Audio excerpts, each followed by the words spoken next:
So hello guys, welcome back to our YouTube channel and don't forget to like and comment and share.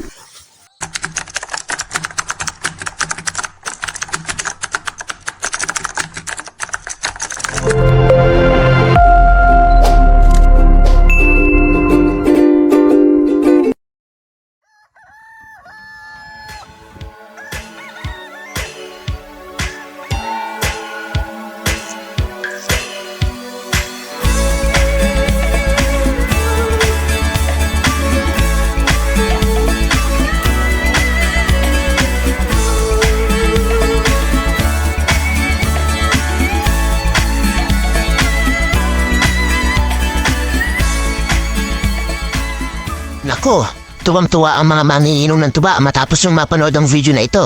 Sa hindi pa nakakaalam, ang tuba ay galing sa dagta ng bulaklak ng puno ng nyog. Ito ay nagtataglay ng probiotics, polyphenols at nutrients. Ang probiotics ay good bacteria.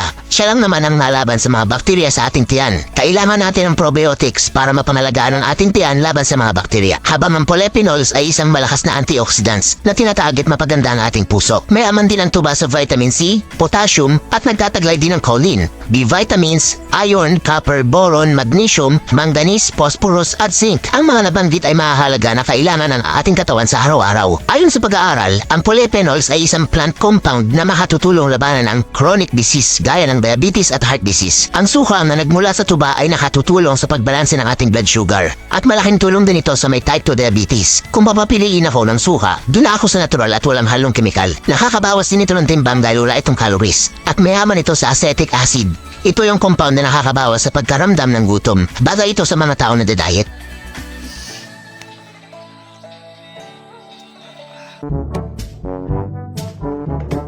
Anong aral-aral? Sa pulo agad!